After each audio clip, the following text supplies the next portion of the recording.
अगर मैं आपसे कहूं कि टीम इंडिया की प्लेइंग 11 में अचानक इतना बड़ा बदलाव क्यों?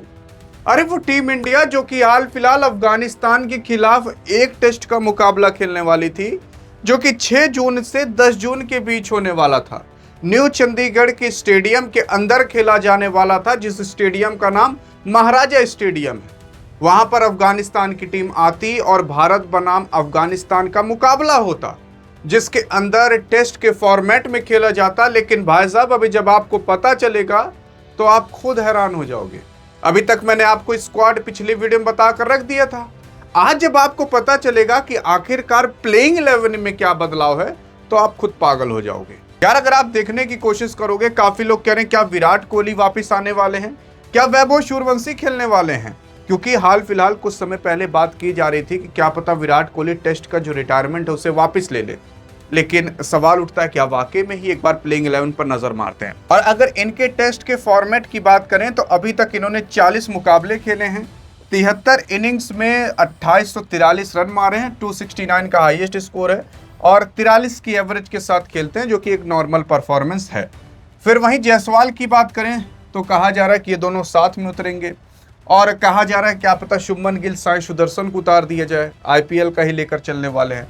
यहाँ पर अगर जायसवाल की बात करें तो 28 मुकाबले ये भी खेले, लगभग 53 इनिंग्स के अंदर 2511 रन मारे हैं, 214 का हाईएस्ट स्कोर है और लगभग 50 की एवरेज, 49-50 की एवरेज से खेलते हैं। लेकिन अगर टेस्ट में ओपनिंग करानी है तो जायसवाल से बढ़िया तो मुझे नहीं लगता आप कोई मिलेगा। लेकिन जायसवाल की एक कमी है, अगर जायसवाल चल गए तो भैया शतक पक्का है, और अगर नहीं चले तो 2-4 रन पर ही जा सकते हैं। इनके साथ ऐसा ही होता है।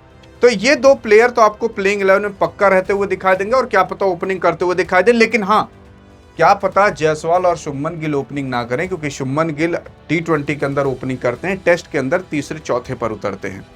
तो इनके साथ ओपनिंग कौन कर सकता है, अभी इसके बारे में चर्चा करेंगे आगे। इसके बाद केएल राहुल साहब रहेंगे। काफी लोग कह रहे हैं केएल राहुल को रखा जाएगा कि ऋषभ पंत को रखा जाएगा, क्योंकि दो के दोनों विकेट कीपर बैट्समैन हैं। तो केएल राहुल 100% रहेंगे, ऋषभ पंत भले ना रहें, क्योंकि केएल राहुल साहब, भाई साहब मैं बता दूं, ये वाइस कैप्टन बन चुके हैं। इस बार प्लेइंग 11 के अंदर आपको वाइस कैप्टनसी टेस्ट की करते हुए ऋषभ पंत नहीं बल्कि केएल राहुल करते हुए दिखाई देंगे। अब काफी लोग सोच रहे थे कि अरे ऋषभ पंत नहीं होंगे, इसी वजह से केएल राहुल को वाइस कैप्टनसी दी जाएगी, लेकिन नहीं, ऐसा नहीं है। बल्कि आपके केएल राहुल और ऋषभ पंत दो के दोनों रहेंगे, तब भी केएल राहुल को ही कैप्टनसी, वाइस कैप्टनसी दी जाएगी।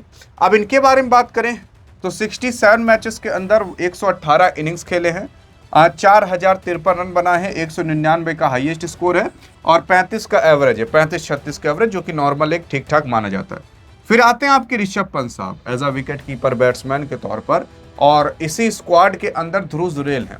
लेकिन अभी काफी ज्यादा कंफ्यूजन बनी हुई है कि ऋषभ पंत को रखा जाएगा कि ध्रुव जुरैल को रखा जाएगा, क्योंकि आप ऐसा भी नहीं सोच सकते कि चलो 2 मैचेस हैं, एक में इनको खिला लेंगे, एक में उनको खिला लेंगे। एक ही मैच है टेस्ट का, इसके बाद 3 ओडीआई के मैच हैं अफगानिस्तान के खिलाफ। 6 तारीख से 10 तारीख तक ये टेस्ट का चलेगा मुकाबला।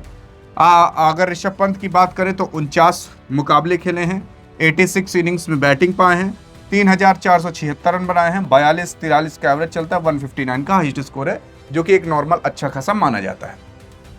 तो ऋषभ पंत को भी रखने की बात की जा रही है।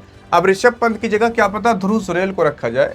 लेकिन अगर आप कहिए कि ऋषभ पंत टेस्ट में भाई साहब वो लाजवाब प्लेयर है, 42 का एवरेज ऐसे उसका नहीं चल रहा। फिर उसके बाद साई सुदर्शन की बात आती है। तो साई सुदर्शन को अगर आप देखोगे तो इनको और जायसवाल को क्या पता ओपनिंग कराई जाए।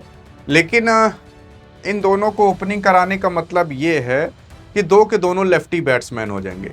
इसी वजह से कंफ्यूजन बनी हुई है कि लेफ्टी राइटी का कॉम्बिनेशन रखने के लिए किसको ओपनिंग कराई जाए। इसी वजह से यहाँ पर अभी क्लियर नहीं कौन ओपनिंग करता हुआ दिखाई देगा।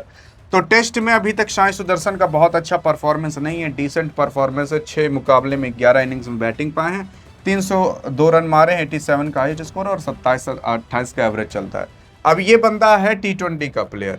अब उससे कहो भैया चल 5 दिन तक तो खेल, 5 दिन तक टुकुर टुकुर कर, तो इन्हें के जियरा में रहता है नहीं कि मैं टुकुर टुकुर करूं, आराम से टिक लूं। इन्हें के मन में रहता है बस हर दिया ठोकना ही है। तो अब उनसे आप टेस्ट खिलवा रहे हो तो कहां खेल पाएंगे।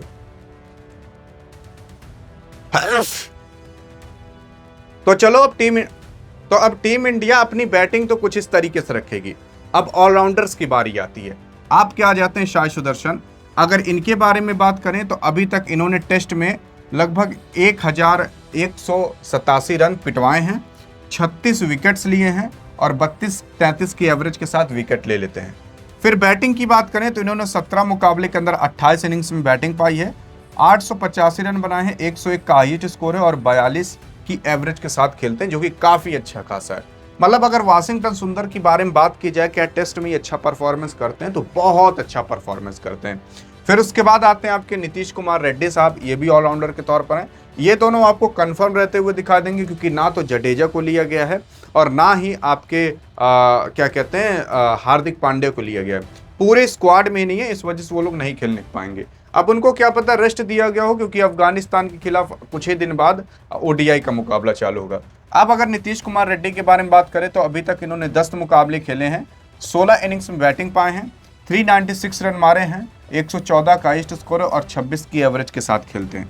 बॉलिंग में इन्होंने 366 गेंदें फेंकी हैं, 8 विकेट लिए हैं, 45-46 की एवरेज के साथ एक विकेट पा जाते हैं। मतलब 45-46 रन पिटवाते हैं तो क्या पता एक आध विकेट पा जाए। फिर अब बॉलिंग की बात आती है, जहां पर 756 रन आपके प्रसिद्ध कृष्णा ने दिए हैं, 22 विकेट झटके, 34 की एवरेज के साथ एज अ फास्ट बॉलर के तौर पर। अब देखो यहां पर और बॉलर्स भी रहेंगे, जैसे कुलदीप यादव, क्योंकि ये टेस्ट का मुकाबला है। यहां पर बैट्समैन से भी ज्यादा बॉलर की कीमत होती है, क्योंकि जो बॉलर होते हैं वो कितने समय तक टिक पाएंगे। अब 2-4 ठो बॉलर को रोक लोगे और कहो चल भैया 5 दिन तक बॉलिंग करा, तो वो कहां कर पाएंगे। इसी वजह से ऑलराउंडर्स भी ऐसे रखे जाएंगे जिससे बॉलिंग कराई जा पाए। तो कुलदीप यादव, वाशिंगटन सुंदर को रख लिया जाएगा तो स्पिनर कंप्लीट हो जाएंगे, 2 स्पिनर। फिर उसके बाद मोहम्मद सिराज, प्रसिद्ध कृष्णा, नीतीश कुमार रेड्डी हो जाएंगे। तो ये बॉलिंग भी कंप्लीट आपको होते हुए दिखाई देगी फास्टर की। तो कुलदीप यादव के बारे में बात करें तो यार इस बंदे का जो अभी परफॉर्मेंस है टेस्ट के अंदर ना, आप पागल हो जाओगे देख करके। टेस्ट में अभी तक इस बंदे ने 1700 रन दिए हैं, 76 विकेट लिए हैं, 22 की एवरेज के साथ। 20-22 रन देता है तो 1 विकेट ले लेता है। फिर मोहम्मद सिराज ने अभी तक 4124 रन दिए हैं, 139 विकेट झटके और 29 की एवरेज के साथ। और उसके बाद एक प्लेयर और है आपका, कोई और नहीं बल्कि गुरनूर ब्रार साहब।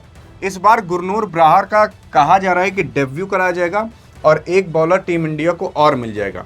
देखो यहाँ पर कुछ ऐसे प्लेयर हैं जो काफ़ी तगड़े रखे जाएंगे, जैसे कुलदीप यादव, मोहम्मद सिराज और बाकी इधर प्रसिद्ध कृष्णा, और इधर देखोगे ऋषभ पंत, केएल राहुल और शुभमन गिल, जायसवाल। तो ये 6-7 प्लेयर जो हैं तगड़े इसलिए रखे जाएंगे क्योंकि मुकाबला भी जीत जाएंगे। ये 6-7 प्लेयर ही मुकाबला जिता देंगे। और कुछ नए प्लेयरों को इसलिए रखा जा रहा है ताकि उनको टेस्ट किया जा सके कि कितना अच्छा खेल पाते हैं।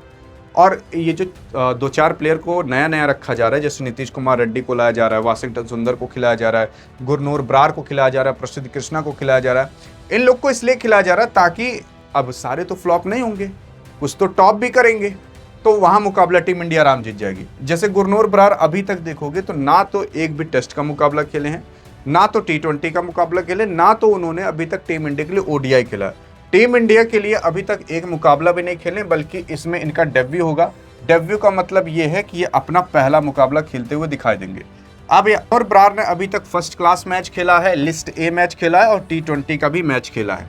अगर बात करें तो इन्होंने फर्स्ट क्लास में अभी तक 52 विकेट लिए हैं, लिस्ट ए में 12 विकेट लिए हैं, T20 के अंदर 10 विकेट लिए हैं। और अगर बैटिंग की बात कर लें तो बैटिंग इनकी कुछ वैसी खास नहीं है। 18 मैचेस के अंदर 304 रन बनाए हैं, 15 की एवरेज के साथ, क्योंकि एज अ बॉलर माने जाते हैं। फिर कुछ लोग कह रहे हैं क्या सूर्यवंशी की एंट्री होगी। यार देखो, पिछले वीडियो में मैंने स्क्वाड बताया था और उस स्क्वाड के अंदर आपकी सूर्यवंशी नहीं है। काफी लोग कह रहे नहीं होंगे, काफी लोग कह रहे नहीं होंगे आपके वैभव सूर्यवंशी, विराट कोहली भी नहीं होंगे। अब क्यों नहीं होंगे? देखो, विराट कोहली तो रिटायरमेंट ले लिए हैं। अब वैसे भले रूमर फैला जाए कि विराट कोहली वापस आ जाएंगे, वो नहीं आने वाले। बात करें आपके वैभव सूर्यवंशी की, आपने कहा था टीम इंडिया की तरफ से खेलेंगे आईपीएल के बाद। हाँ खेलेंगे, लेकिन टीम इंडिया अफगानिस्तान के साथ जब ये मुकाबला खत्म कर लेगी टेस्ट और ओडीआई का, उसके बाद टीम इंडिया अपना बोरिया बिस्तरा पैक करके आयरलैंड जाने वाली है 2 T20 के मुकाबले खेलने। वहां पर आपके वैभव सूर्यवंशी खेलते हुए दिखाई देंगे, यहां पर नहीं दिखाई देंगे। तो आयरलैंड के खिलाफ आपको वैभव सूर्यवंशी और बाकी तमाम ऐसे आईपीएल के अन्य नए प्लेयर दिखाई देंगे जो टीम इंडिया में आगे फ्यूचर में खेलते हुए दिखाई दे सकते हैं, तो वहां पर आपको वैभव सूर्यवंशी दिखाई देंगे। बाकी आपको क्या लगता है कि इस प्लेइंग 11 के साथ क्या टीम इंडिया जीत पाएगी अफगानिस्तान से नई चंडीगढ़ के अंदर? बाकी देखते हैं क्या होगा क्या नहीं। बाकी यही प्लेइंग 11 कहा जा रहा है कि रखा जाएगा। आपके हिसाब से क्या इसमें संशोधन करने लायक है, क्या नहीं है, देखते हैं आपकी क्या राय है। अधिक जानकारी चाहिए तो इस वीडियो में मिलते हैं, तब तक के लिए जय हिंद जय भारत।